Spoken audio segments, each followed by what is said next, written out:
go ahead and let's get on this video tutorial here. So this is a video covering keyframe animation. Feel free to download the file. I'll have it posted up on YouTube along with the video if you want to work with that file.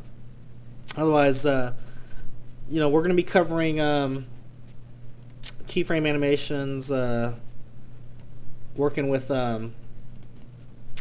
modifiers like the flex modifier and basically the FFDs. How to set them up in a render sequence and just render out in a composite in After Effects. So, all right, so I'm gonna go ahead and launch up 3D Max. Now this is version 2012. I believe 2014 is already out, but no need for me to upgrade yet. All right, so here we go. As you can see, we have a basic model here. Otherwise,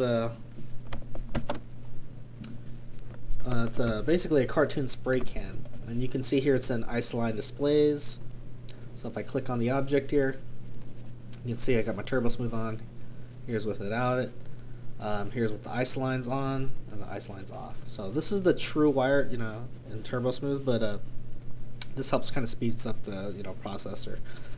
Also, just a reminder: never collapse your turbo smooth, and never collapse turbo smooth up with the isoline. That's basically usually your geometry gets all jacked up if you do that. So, but for now, I'm just going to keep it on isoline. But I only turn off the turbo smooth. I never right click and collapse too. All right. Anyways, so let's take a look at our scene. I'm going to go ahead and hit P to get to perspective. As you can see, I was in camera view. If you want to get back in the camera view, just hit C, and obviously we only have one camera in there. You can see my my wire frames are on, so just hit F4, and then you can see that the wires are off. All right. Also, you can see my safe frames are on right here. I believe it's Control F. Oh, which one? I totally forgot which one that one is. I want to right click on here on perspective, and I'm sorry, it's Shift F, or you can just right click here, turn off your safe frames. All right, and then it's Shift F, yeah, to turn them on. All right, so the first thing we're gonna do is we're gonna set up ourselves a just a basic simple rig using a simple controller. Oops, sorry. I'm gonna go ahead and select the ground and hide selection there. Select my object here. You can see it's a can, so I'll call him Spray Can. Alright, so the first thing I'm going to do is just build a spline controller. And, I can do that in my top viewport perspective. It doesn't matter. I'm just going to go my top viewport here.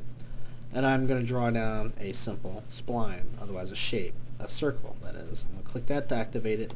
And I'm just going to click a circle, drag it down, and roughly a bit bigger than we can.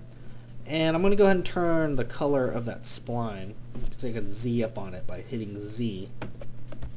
Alt W, so I can maximize, minimize my viewport. I'm going to make this a color of, let's go green. Maybe we can get, let's see, something that stands out a little bit more. Let's go red. Alright, hopefully you can see that better. Alright, well, I'm in my perspective window. I'm going to go ahead and align this shape to the can. Now, I could just grab it and then kind of move it in the center, but to be accurate with it, I'm going to go ahead and just click the spline, go to my alignment tool right here, click that, and then click the can, and this will align my my shape directly center by the XYZ position being checked, center, and then I'll apply it. Press OK. At least I know the spline is now directly center of the can.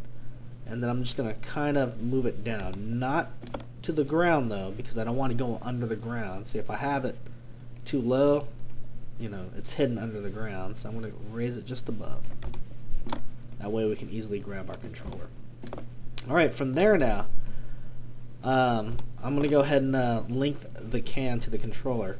So it's basically it's parent to child, or child to parent, and this will be now the new parent controller here. So let's go ahead and name that. We'll call this can control.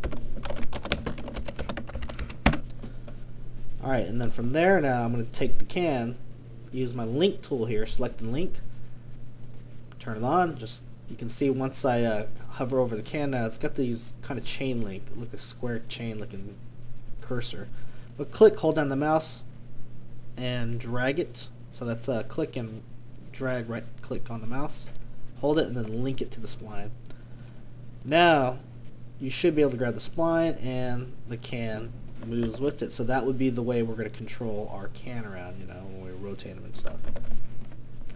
Alright, now another way to link this is just basically, you know, all you have to do is select, turn on link, select the can, or go to your hierarchy, I believe, right here. And you can see that if I click geometry, it's already linked to it, but so let me go ahead and unbreak the link. Let me just go here and unlink selection. That should break the link from the spline. There we go. So now if I go back to it, I can do it this way by linking. Go right here. There's the can. Just link it. And now you can see that. Oops, actually I'm supposed to grab the can. Turn on link, then link it to the shape, which is the spline right there. The can control, link it. And that's just another way of doing it. Excuse me. So now it moves the can. But I just prefer just selecting the can right here, selecting link, drag it, and then, you know, link the can to the controller. Alright, so there we go. Alright, the next move I'm going to do is actually, we're going to pretend this is basically maybe a 3D kind of character that's a mascot. We'll pretend it's like Axe body spray or something. Or, you know, maybe it's some kind of Anoleum spray can commercial, and this is the 3D mascot. So I'm going to go back to my camera, hit C, and I'm going to position him where exactly I want him to end up in frame. And I'll just leave him about right there. Actually, we'll keep him straight, so I'm going to go ahead and click his controller and rotate him. Not straight, but I'm keeping the direction he was looking. Alright. Now from here, I'm going to introduce you to some of the, you know, basically the animation control features here. Alright, the first thing is basically the timeline. You can see here if I mouse over, I can scrub to the timeline, and I have 0 to 100 frames. Basically, animation works down to 30 seconds a frame. Or I'm sorry, 30 frames a second. I believe anime, like Japanese cartoons, use 24. You have different frame rates, but the most common one would be, I'd say, 30 frames a second. Alright, so you can see we have 100 frames here. But right here is very important, this little time configuration. See where I'm mousing right there? It's a look weird looking, like almost like a timing clock at work, or the old school timing clocks. I'm going to click that, and you can see we got a time configuration dialog box. You know, you got your frame rate, NTSC, that's our region. I usually keep this at default, but you notice the animation start and end. If we want to increase our timeline, maybe I needed 500 frames to work with. Hit OK. You can see that now it changes to 0 to 500 frames. Alright, in this case though, I just wanted to work with a simple 100 frames, so I'm going to go ahead and just change that back to 100. Notice here, if I hold down Control Alt on the keyboard and my middle mouse, I can drag and scrub through the timeline. You can see that we have negative frames. And why would I use negative frames? In some cases, you might want to start your animation early and then, you know, basically render out, you know, from 0 to 100 or whatever it is. But you might be setting up your character in position at negative frames. I guess that, you know, I mean, if you ever seen the movie, what was it, Beowulf? They always have their characters in T poses, and you know, obviously when they're recording the, you know, the motion capture, you know, the actors are in the T pose, and then eventually it takes maybe, I don't know how many frames, 2-3 seconds before they get into their positions, ready to do the scene. So when they render that out, that animation, they can just start rendering at what frame they needed to, but at the same time it was recording negative frames. I don't know if that makes any sense, but feel free to, if you ever get a chance, watch a Beowulf 3D, the one with where they modeled what's her name, Angela Jolie in it, in the special features. So feel free to check that out. All right. Anyway, so but yeah, that was our that's our timeline and our time configuration. Very important. Alright, so now I'm going to go ahead and introduce you to some of the basic animation tools. Alright, so for example, we have our spray can positioned where we want. So I'm going to go ahead and turn on my auto key. And you can see once I turn on auto key, this bar turns red, meaning that anything you move that, within 3D Max, if it has dials, for example, like this radius, it's going to record the action of it. So it's going to animate depending on where the key is set. So just keep that in mind. So there's certain times you don't want auto key turned on, so be aware of turning it off before you're making any subtle changes that you didn't want to take place and recorded in the animation. Alright, so like I said, trial and error. You'll end up being in a situation where you have left auto key on and you accidentally animated something that wasn't supposed to be. Just remember we have our Control Z and or we can actually delete the keyframes. Alright, well the first thing I'm going to do is actually scrub. Let's say I'm going to have this can jump in really fast, so basically less than a second. So we can see we have 30 frames a second. So I'm probably going to say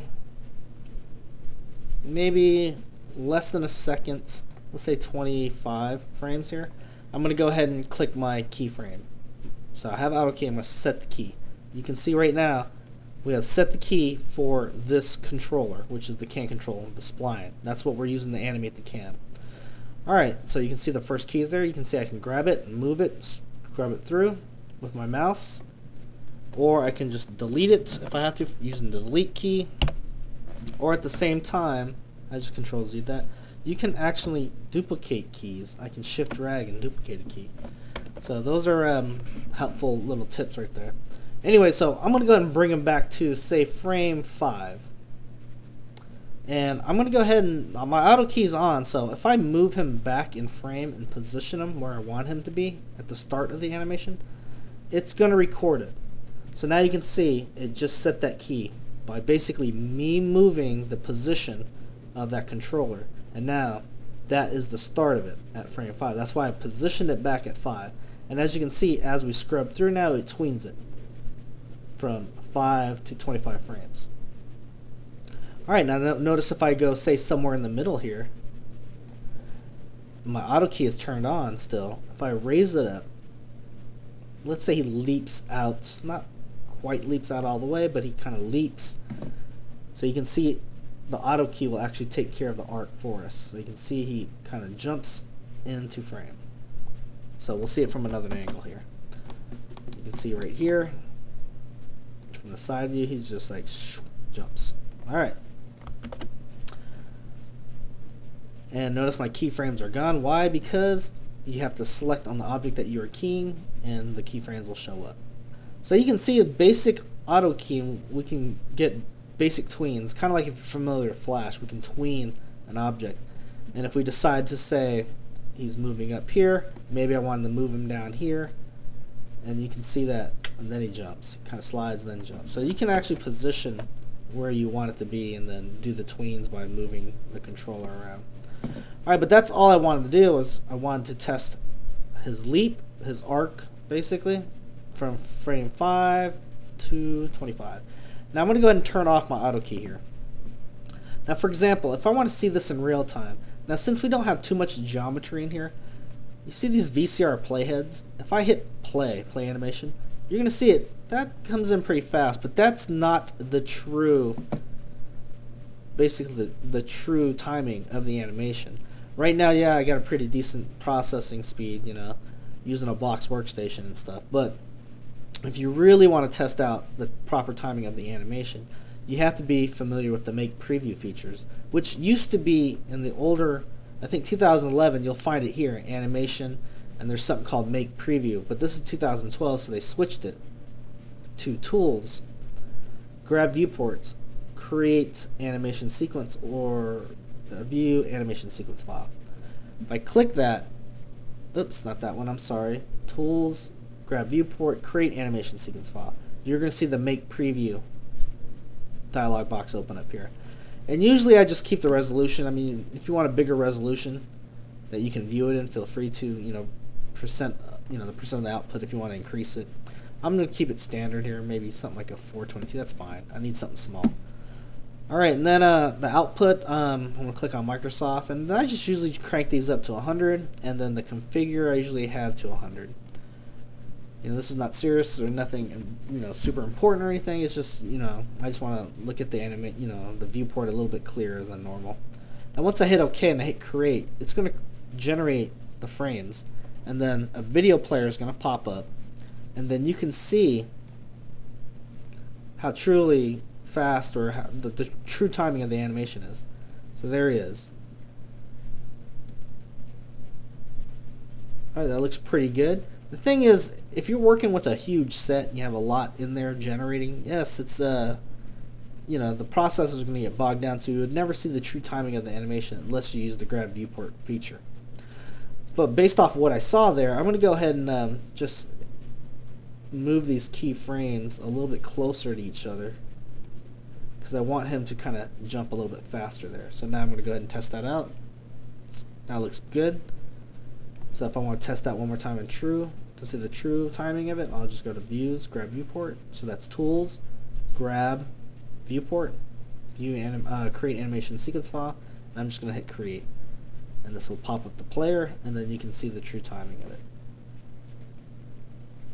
Alright, so that looks pretty good.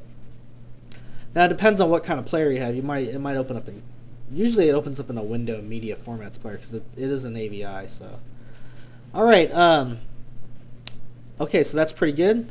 Next thing I'm going to introduce to you guys is basically secondary animation using like maybe the flex modifier and then the FFDs. All right. All right, now we're going to go ahead and start introducing you some modifiers here to help kind of enhance our animation a little bit. So for example, I'm going to introduce you to a modifier called flex.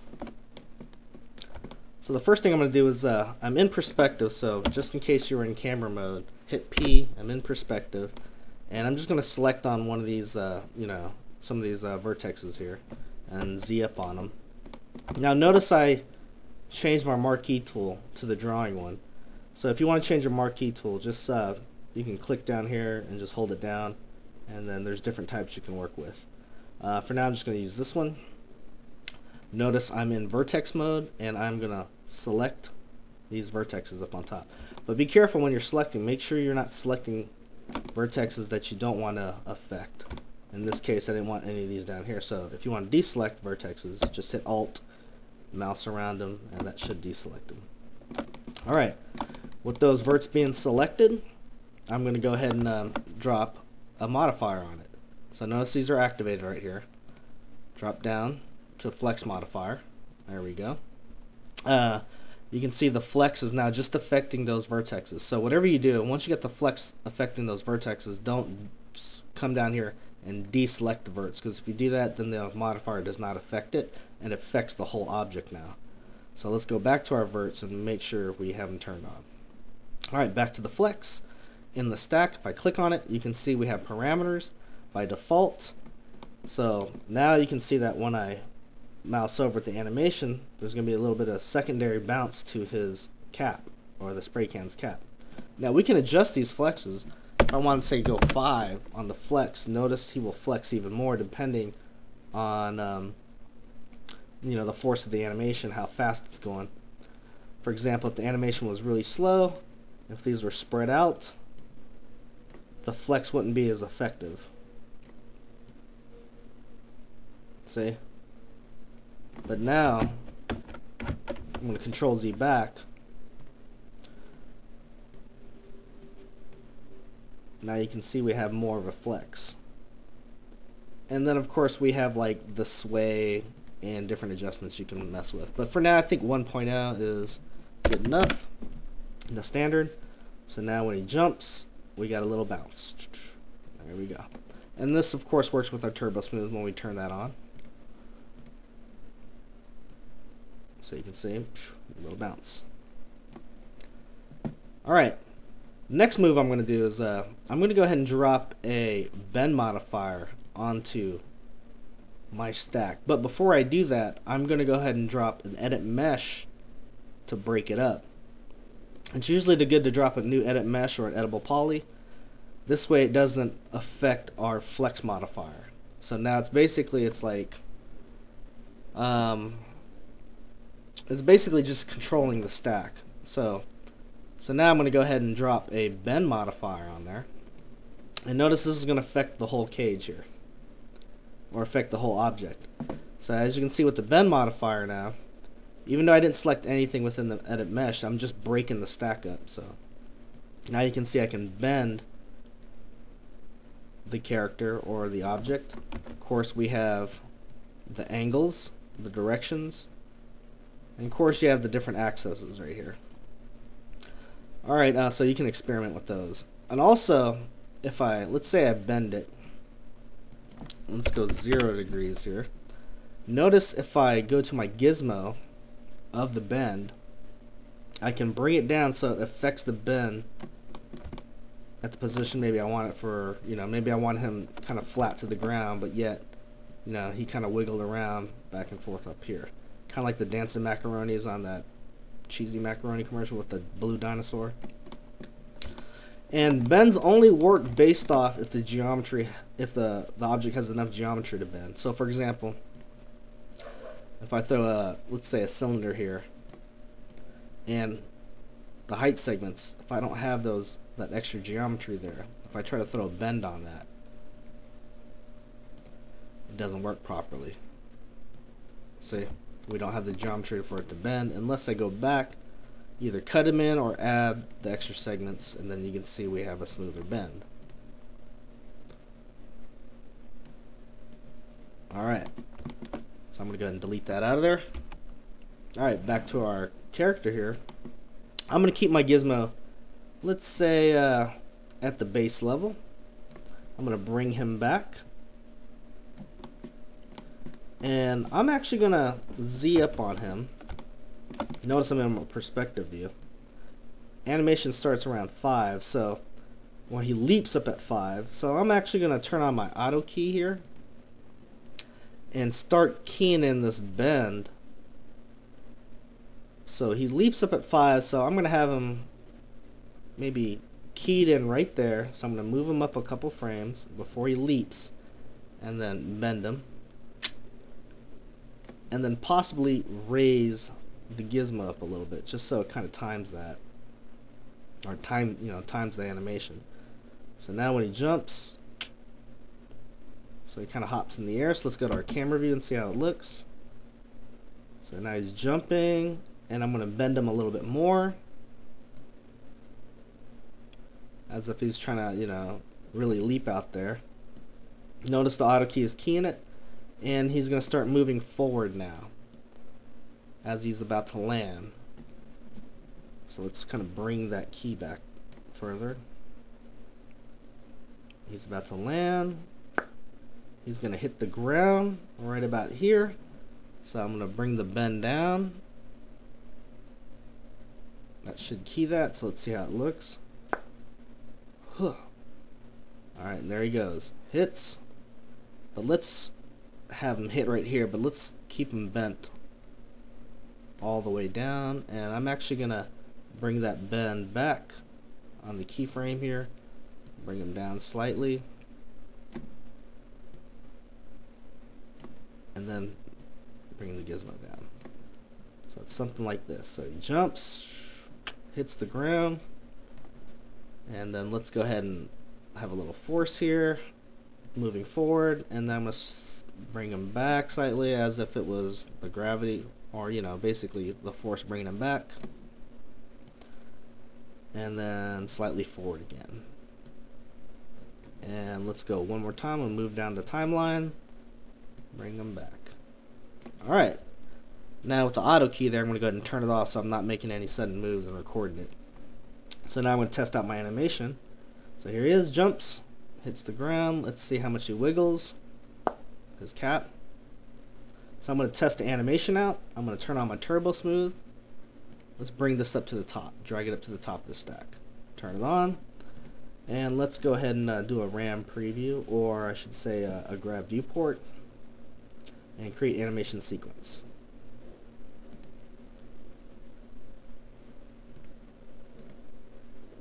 Alright, here's the frames generating.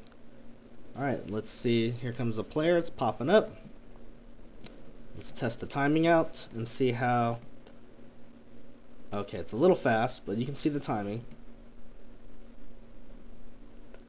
Alright, so let's go back and modify that. So I'm going to spread these out a little bit.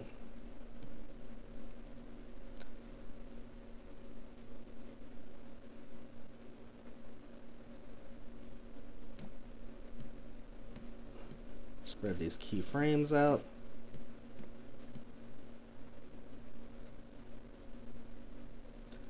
And let's go ahead and increase our flex a little bit. I'm going to go to maybe a 2 point, whoops, not 23, but a 2.0.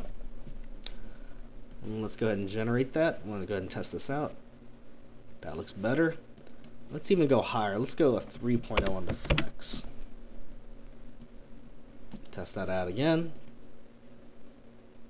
Better. Let's even go a little crazier. Let's try 5. I wonder how much that'll do. I'm going to bring that back. Better. That looks pretty good. I don't know. Let's see what a 7 will do.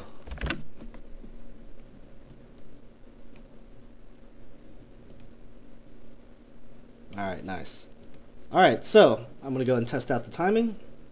Tools, grab viewport, create animation sequence. There it goes, generating, and the player is going to pop up, and let's see how our animation looks. Not bad. Alright, from here I'm actually going to key him to slightly turn around, so as he jumps, hits the ground, bounces back up. I'm gonna hit his the little control spline right there, and I'm gonna go ahead and auto key that by hitting auto key, then hitting the set key, and then have him slowly turn around towards camera. There you go. So now he does a nice little turn at the end, and maybe let's have him bow down to the camera or something. So I'll go back to the gizmo, or the bend modifier I should say, and let's go ahead and maybe key him at, let's say 40. I'm going to set key there, and then move him up a little bit, and then increase the bend. So he bends.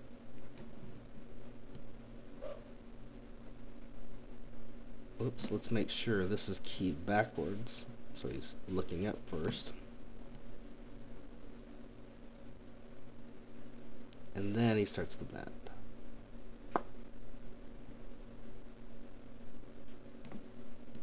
Let's do a slower bend. And then he raises back up. Alright, so that should be the animation. Jumps, turns, and then bends down. Let's even bring those closer, so maybe... Now let's spread those out. Yeah, that's why we gotta test out our animations. Alright, I'm gonna turn off my auto key, and let's go ahead and just play that on the playhead here. Alright, now the turn was a little fast, so I'm actually gonna grab these two and bring them out further.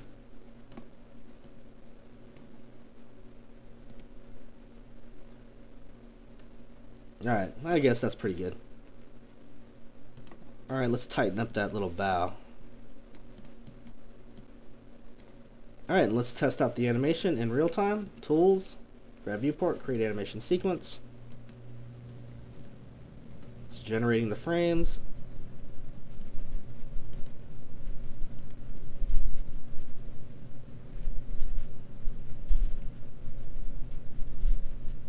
It still bounces up pretty fast, so I'm going to spread that back out. Let's test it out one more time. Tools, grab viewport, create animation sequence.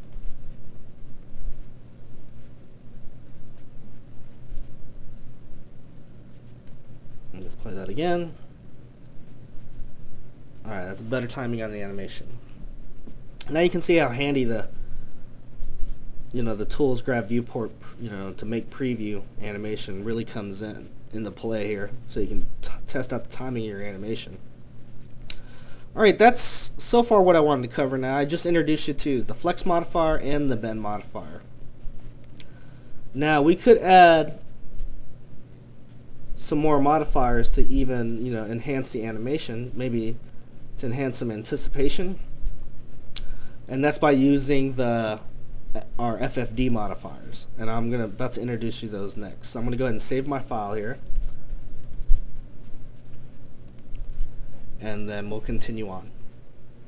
Alright, here we are. We're go ahead and continue now. I'm going to go ahead and introduce you to the FFD. So I'm going to go ahead and delete this turbo smooth. I'll put it on later, back on the stack later. Alright, so I'm going to go in my camera, my perspective mode. So I'm going to hit P. I'm going to Z up on my character here. And as you can see, we have animation on it and stuff, but what I want to do is, I already have a flex modifier on top of the cap right here. See, if I go here, you can see that we have those selected. And then I have an edit mesh breaking the stack for the bend. Now I'm going to add another edit mesh to break that bend stack here.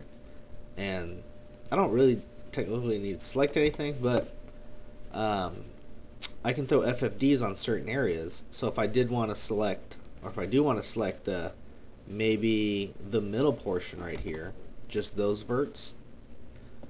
And you know what, let me actually go on my front viewport here and select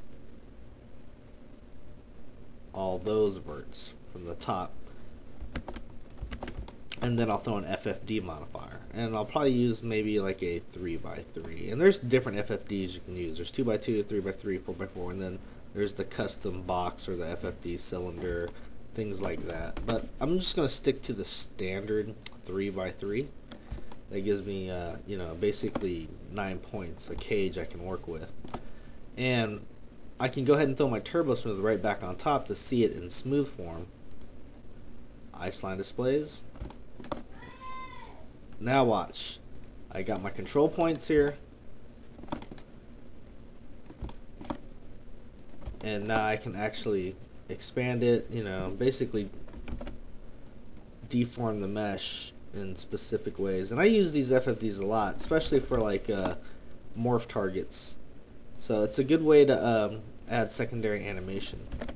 So just with the 3x3, I'm going to go ahead and go right back to the beginning. And I'm Zing up on a character. Now I'm in perspective, so the minute he launches, I'm going to kind of inhale him a little bit, I guess. Maybe a little animation. So I'm going to go ahead and grab all my points, and I'm going to go ahead and key all the points at the first stage. Then as he's moving, he's about to lift, I'm going to grab these, maybe back it up one. I'm going to key it, and then as he goes, I'm going to inhale, meaning he's sucking in air, and then as he launches, he's going to exhale. And maybe, I don't know, maybe he raises up a little bit like that. So it's like, ooh, that's a lot of flex on that cap of his. And then as he's, let's go back to camera, hit and see. So as he's coming back down, we'll key this up a little bit. Back to normal. Hits the ground, comes back up. We'll just excel on that a little bit. There we go. I mean, it's nothing too extraordinary, but just to add that little secondary, anticipation and animation type of stuff. So there we go. So there he's jumping. And I guess that cap is, let's look at that cap from another angle here. I'm going to turn off my auto key. Let's see how much he's actually, wow, he's really bending a lot. So I am going to tighten up that flex modifier. clicking on it, and we're going to bring down the flex is at 7. So let's bring it down to about 5. Let's try 2. That looks about good. I didn't realize how strong it was. There we go. I think he's looking better, a lot better. So we got a little flex as he's flying through the air and hits. Okay, so let's go back to our camera. Let's check out the animation in full speed. So I'm going to go Tools, grab Viewport, create animation sequence, and I'm just going to generate this. A player should come up. That way we can see the full animation.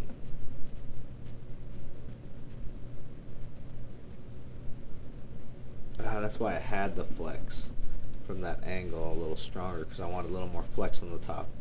I guess it's not going to matter. I'm going to increase it because we never see that side. That's the nice thing about animations, you know, when you use cameras and stuff. You basically can, you know, hide certain parts of the animation. There we go. That's the flex I wanted, but from the beginning we can't see it, so that's okay. Alright, so that should be it. I'll try it one more time. We'll do the animation.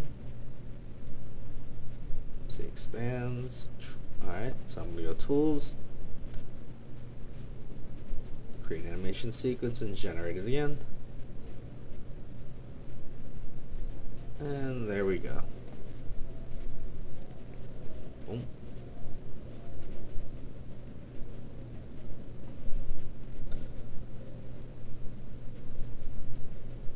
There. That frame right there is... Alright, pretty cool. Alright, so that's it for now on the keyframe animations, the FFDs, and some of the flex modifiers.